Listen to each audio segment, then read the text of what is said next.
Let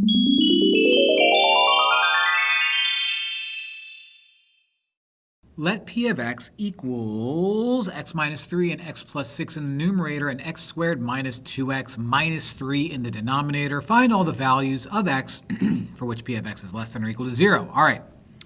So basically, I need to figure out the graph of this guy, what it kind of looks like, and find out where it lives on the x-axis and also below.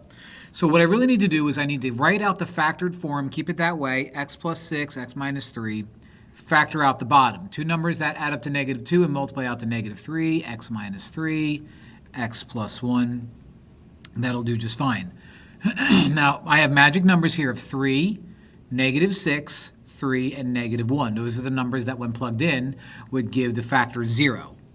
Now, if the same magic number appears on the top and the bottom the same amount of times, you have a whole. If you have only a magic number up in the numerator, you have a 0. And -1 is a vertical asymptote.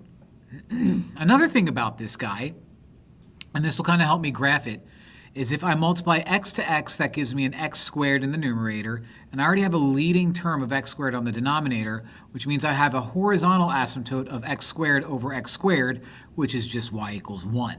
So this is enough information for me to draw a rough sketch of this graph out. Okay, so I have a horizontal asymptote at y equals 1, so somewhere around here, give or take. I have a vertical asymptote at -1, so somewhere around here, give or take. And I have a 0 at -6, so way over here. Definitely not drawn to scale, but you get the idea. I have a hole at -3. We'll deal with that when we have to. Now, given this information, I know that my picture is going to have to go through a 0 here and kind of line up along the asymptotes. So you are going to look like you, which means you're going to appear up here. And at some point, we get a hole way over there at 3.